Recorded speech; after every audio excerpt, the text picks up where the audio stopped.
13세기 스코틀랜드는 잉글랜드 왕의 폭력 정치 아래 고통을 받고 있었습니다. 지금 그 포스트에 보면 그 주인공의 웰리스는 잉글랜드에 의해 가족과 고향을 잃고 떠돌게 됩니다. 성장한 후 평화로운 삶을 원하여 고향으로 돌아왔지만 사랑하는 아내가 잉글랜드 병사들에게 무참히 살해를 당합니다. 아내의 죽음으로 웰리스는 잉글랜드에 대항하기 시작합니다. 마음이 맞는 사람들을 모아 투쟁하기 시작한 것이죠. 그는 스코틀랜드의 농민과 귀족들과 함께 잉글랜드군과 싸우기 시작합니다. 시작은 좋았습니다. 게릴라 전투를 통해 대승을 합니다. 그런데 시간이 지날수록 웰리스 자리를 욕심내는 사람들이 생깁니다. 결국 웰리스는 배신당해 체포되고 잉글랜드 왕에 의해 목이 잘리는 처형을 당하게 됩니다. 그가 처형을 당하면서 마지막 외치던 그 한 단어, 그게 무엇인지 아십니까? 자유, 프리덤을 외치고 죽습니다. 그의 인생은 짧은 삶이었지만 그의 죽음은 스코틀랜드 민중에게 자유를 위한 희망을 불러일으켰습니다. 그가 목숨을 걸고 지키려고 한 자유란 무엇일까요? 헌법에서 자유란 개인이 자신의 삶과 선택에 대해 국가나 타인의 간섭 없이 독립적으로 결정할 수 있는 권리를 의미합니다. 자유민주의 핵심 가치죠. 주인공 웰리스는 스코틀랜드의 자유를 끝까지 원했습니다. 그래서 싸웠죠. 자유 때문에 싸운 것입니다. 대한민국처럼 자유민주의 국가를 원했겠죠. 여러분은 자유민주 국가에 살고 있으면서 행복하십니까? 그 안에 자유를 누리고 계십니까? 그런데 오늘 우리가 누리는 이 자유는 완전한 자유라 할 수 없습니다. 제한적인 자유이죠. 자유민주주의의 그 원칙에 보시면 대한민국은 자율과 조화를 바탕으로 자유민주적 기본 질서를 더욱 확고히 한다라고 명시되어 있습니다. 자율과 조화를 바탕으로 자유의 조건을 건 것입니다.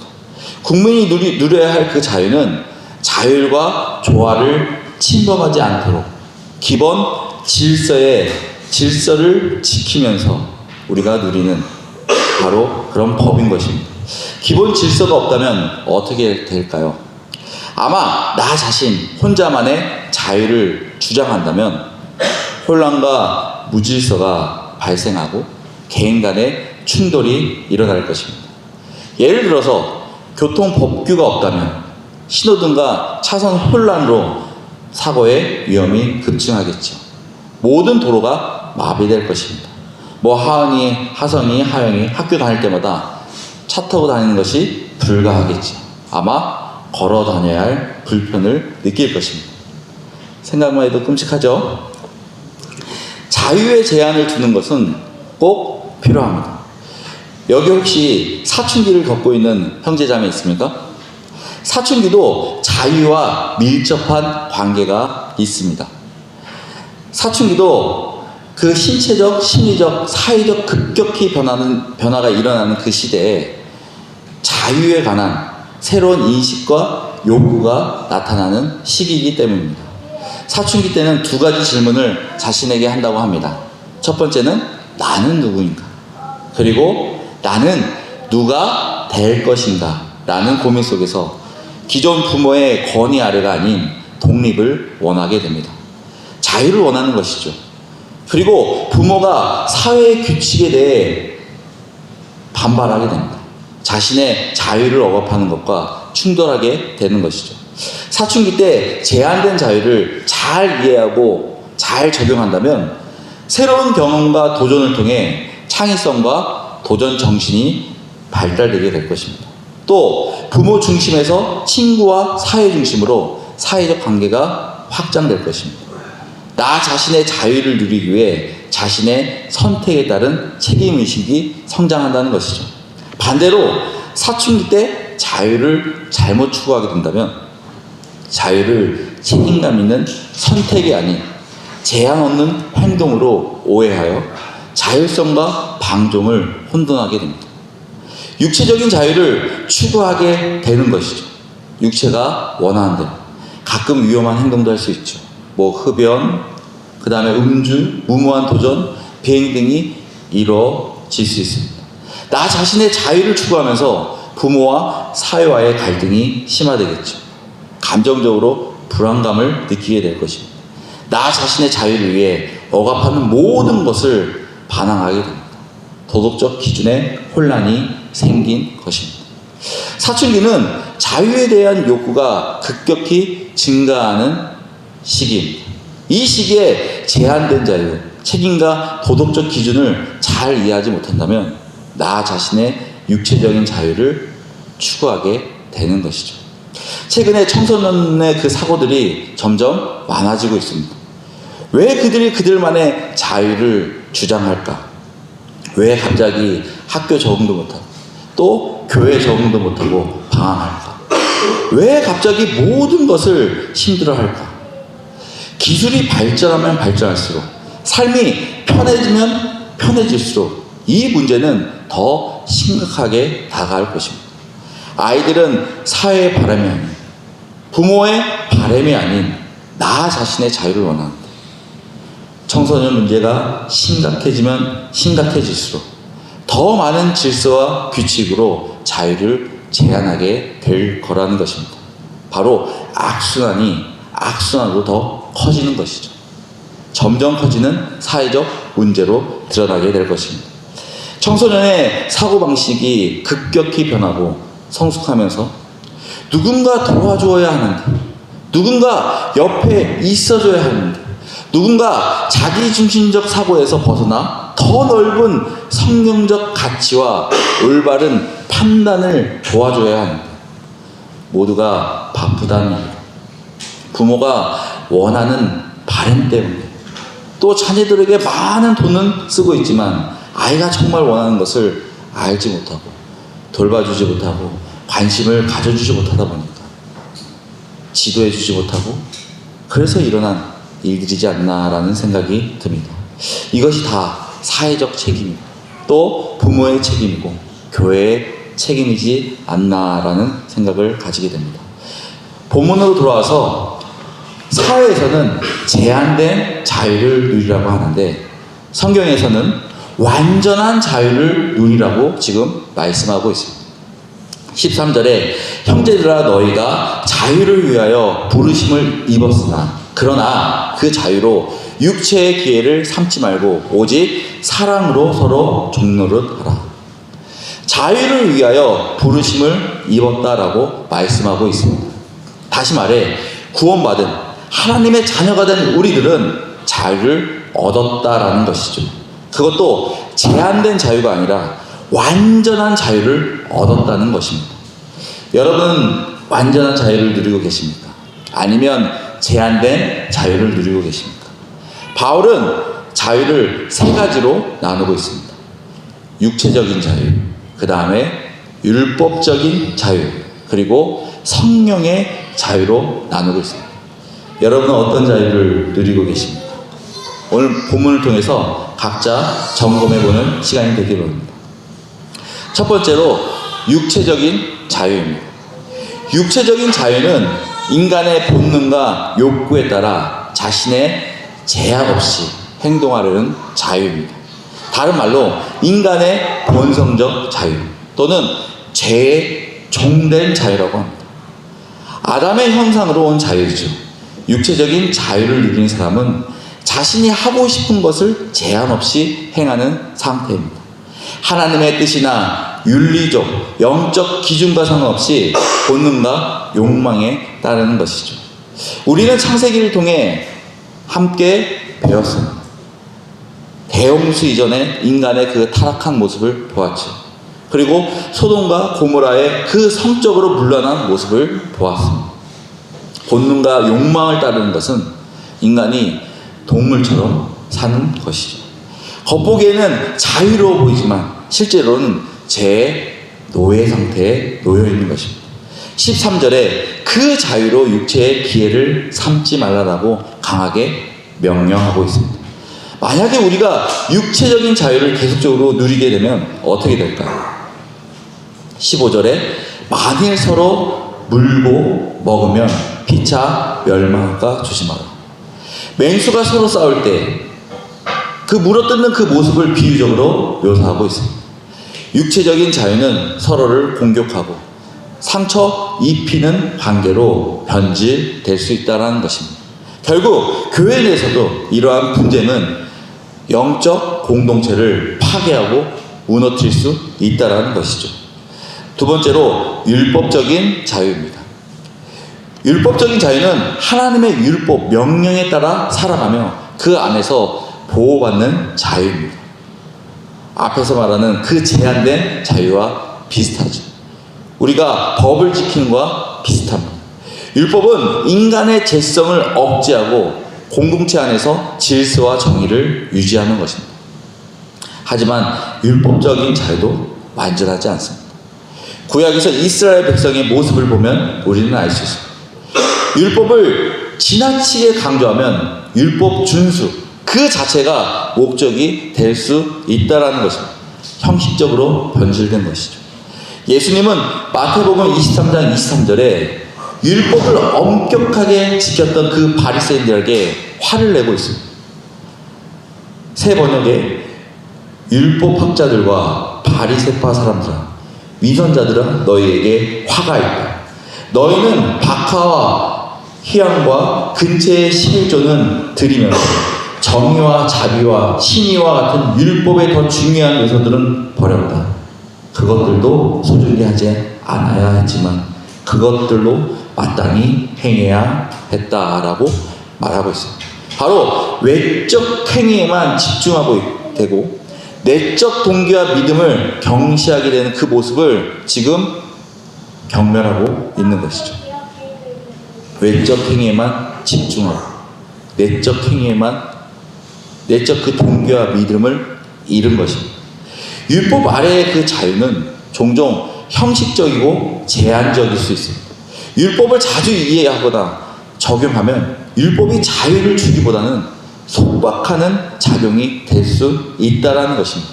자유를 완성하기 위해 제한을 둔 것인데 오히려 제한이 더 크게 느껴질 수 있다는 것이죠. 율법을 완벽히 지키려는 그 강박은 오히려 죄책감과 두려움과 불안감을 초래하게 됩니다. 바로 인간의 연약함 때문에 율법을 완벽히 지키는 것이 불가능하다는 것을 알게 되는 것이죠. 이는 죄책감과 죄인임을 우리가 시인하게 한다는 것입니다. 그리고 율법을 지키는 것은 자신의 공로로 여기게 됩니다. 바로 영적 교만에 빠지게 되는 것이죠. 그리고 하나님의 은혜와 구원을 행위 중심으로 이해하려고 합니다. 성경은 우리가 율법을 지킴으로 구원받는 것이 아니라 예수 그리스도의 은혜로 구원받는다고 분명히 말씀하고 있습니다. 율법을 구원의 조건으로 오해하면 은혜의 그 복음이 왜곡되게 된다는 것이죠. 그래서 바울은 율법을 초등교사라고 말하면서 이를 통해 죄를 깨닫게 되고 그리스도께 인도받는 역할을 한다고 분명하게 말하고 있습니다. 율법 자체는 선하지만 율법만으로는 인간이 참된 자유를 얻을 수 없다라는 것입니다. 율법적인 자유는 그리스도 안에서 성령의 자유로 나아가는 하나의 과정일 뿐이지 그게 완성된다는 것은 아니라는 것입니다. 구약시대의 유대인들이 율법을 통해 하나님의 뜻을 따르려고 노력했지만 완벽히 율법을 지키지 못해 죄와 심판에 얽매였던 그 모습을 우리는 볼 수 있습니다. 율법적인 자유는 완전한 자유를 누릴 수 없습니다. 그렇다면 완전한 자유는 무엇입니까?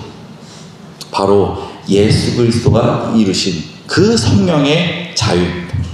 세 번째로 성령의 자유입니다.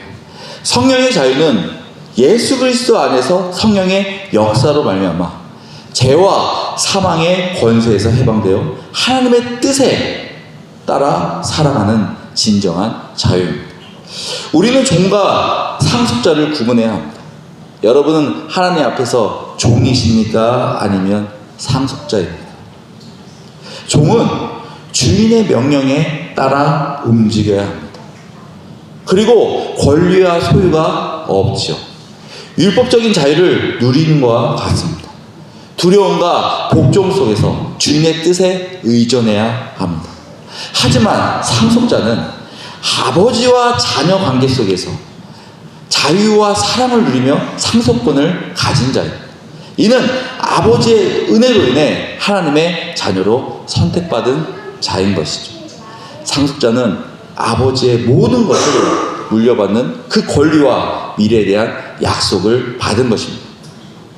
종과 상속자의 차이를 아시겠습니까? 우리는 그저 주인 집에 살기 위해 소망을 두는 것이 아닙니다. 우리는 그분의 가족 구성원으로 주인의 권리를 가지고 사는 것입니다. 우리는 일시적으로 머물고 언제든 쫓겨날 것 같은 그 두려움에서 사는 것이 아니라 우리는 하나님의 자녀로 아버지의 이름과 유산을 물려받은 것입니다. 우리는 스스로의 행동과 선택에 대해 자유를 제한받는 것이 아니라 우리는 하나님의 은혜 안에서 완전한 자유를 누리며 두려움 없이 사는 것입니다. 성령의 자유는 인간의 본능 육체와 율법의 제한을 초월하여 하나님의 은혜와 사랑 안에서 이루어지는 자유를 말합니다. 16절에 내가 이르노니 너희는 성령을 쫓아 행하라. 그리하면 육체의 욕심을 이루지 아니하리라. 단순히 법을 지키는 데 그치지 않고 성령의 인도하심에 따라 살아가라는 것입니다. 바울은 주께서 영이 계신 곳에 자유가 있다라고 고백하고 있습니다.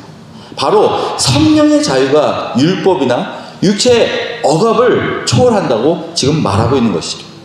성령 안에서의 자유는 죄와 죽음에서 해방될 뿐 아니라 하나님의 뜻을 기쁨으로 이루는 삶을 가능케 합니다. 이 자유는 육체적인 욕망에 따르지 않고 이웃을 사랑하며 하나님께 영광을 돌리는 삶으로 나타납니다. 성령으로 거듭난 사람, 구원받는 우리는 욕망과 두려움에 얽매이지 않고 사랑과 기쁨으로 하나님의 뜻을 이루며 살아가는 것입니다. 두 번째로 완전한 자유를 누리기 위해 그럼 우리는 어떻게 해야 합니까? 16절에 내가 이르노니 너희는 성령을 쫓아 행하라. 그리하면 육체의 욕심을 이루지 아니하리라.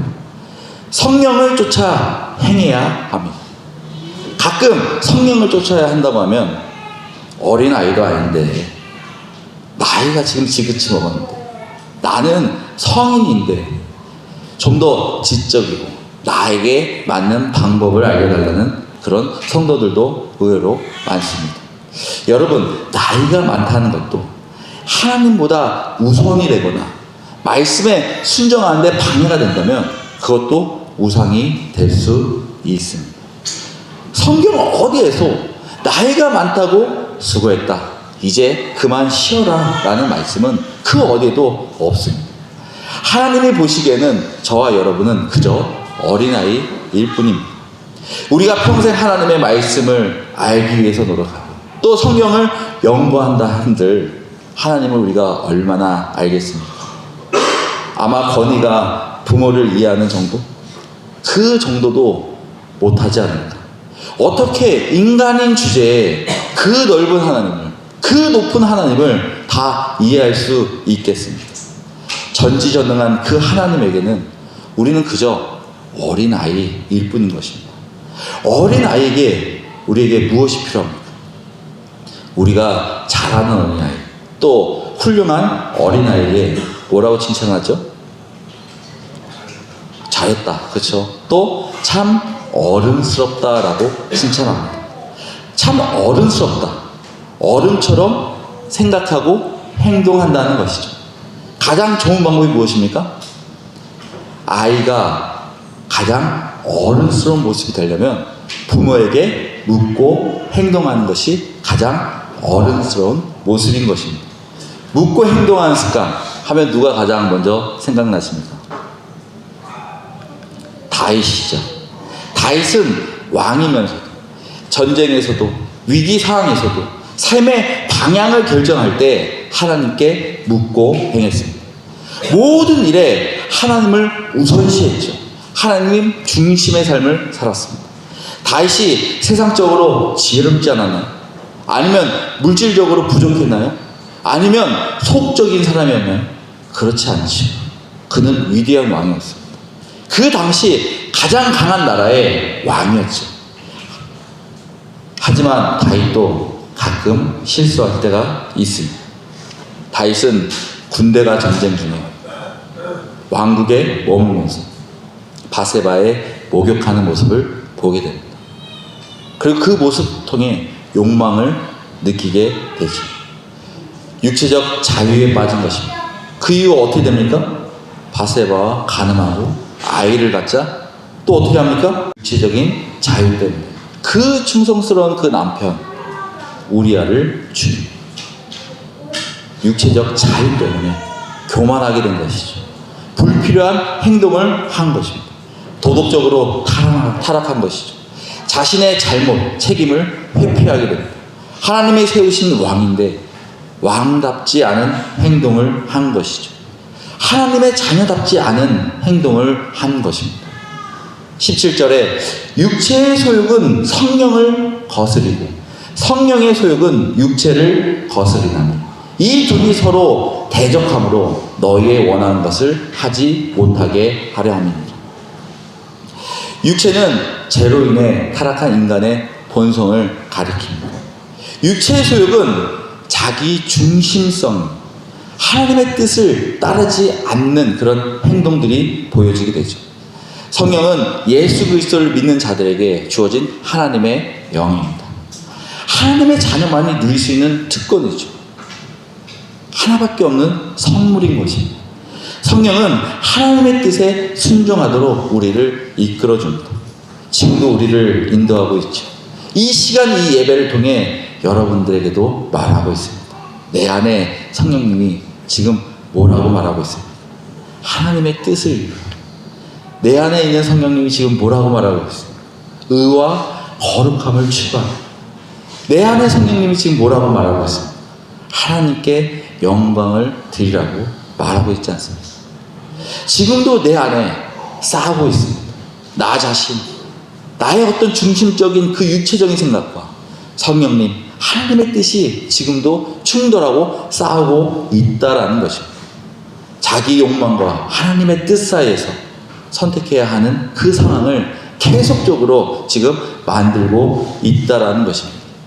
서두에 나는 그 불의의 하태에 이런 명대사가 있습니다. 싸우지 않는다면 자유를 얻을 수 없다. 우리는 완전한 자유를 얻기 위해, 성령의 그 자유를 얻기 위해 싸워야 합니다. 그리고 이겨야 합니다. 성령님에게 묻고 행동하는 그 습관이 우리의 습관, 나의 습관이 되기를 원합니다. 성령이 이끄는 그 삶, 우리의 삶, 나의 삶이 되기 원합니다. 성령이 이끄는 그 삶이 세상적인 자유, 율법의 자유와 비교할 수 없음을 우리가 인정하기 바랍니다. 바로 완벽한 자유를 누리는 것이 우리에게 행복이요, 우리에게 가장 큰 자유이기 때문입니다. 마무리하겠습니다. 우리는 완벽한 자유를 누리기 위해 첫 번째로 성령의 인도를 구해야 합니다. 삶에서 어떤 결정을 내릴 때, 중요한 결정이든 아니면 사소한 결정이든 자신의 생각과 욕망을 내려놓고 성령의 뜻을 구해야 합니다. 두 번째로 율법주의에서 벗어나야 합니다. 신앙생활을 율법적인 행위나 의무로 여기지 말아야 합니다. 예배 드림과 헌신, 교회에서 이루어진 모든 것이 행위나 의무로 여겨진다면 성령의 자유와 은혜를 누릴 수 없음을 우리가 알아야 합니다. 우리의 신앙은 성령의 자유와 은혜 안에서 행해져야 합니다. 신앙적 행위로 하나님의 사랑을 찾으려고 하는 것이 아니라 은혜와 사랑 가운데 자발적인 행위와 헌신으로 드러나야 한다는 것입니다. 행위가 먼저이고 은혜가 따라오는 것이 아니라 은혜가 먼저이고 행위가 따라오는 여러분과 제가 되길 원합니다. 세 번째로 성령 안에서 완전한 자유를 누려야 합니다. 성령 안에서 그 자유는 육체의 방종을 뜻하지 않습니다. 성령은 하나님의 뜻을 구하고 인도하는 것입니다. 성령의 소리를 들은 거죠. 성령의 인도하심에 나의 가치와 나의 생각과 나의 몸을 맡기는 것입니다. 우리는 성령의 열매를 맺음으로 기쁨이 있어야 합니다. 하나님의 자녀됨 안에서 사랑과 거룩한 공동체를 이룰 때 기쁨이 있어야 합니다. 우리가 여기서 꼭 주의할 것은 성령의 인도는 순간적인 느낌과 감정이 아니라 바로 하나님의 이 성령의 가르침과 일치해야 한다는 것입니다. 그리고 지속적으로 하나님의 그 영광을 추구하는 삶으로 나타나야 한다는 것입니다. 하나님 믿으십니까? 하나님의 그 사랑에 감사하십니까? 하나님이 우리에게 완전한 자유 주심에 우리가 기뻐 춤을 추십니까? 이 시간 잠시 기도할 때 다른 사람의 그 다짐이 아닌 나의 다짐의 그 시간이 되길 원합니다.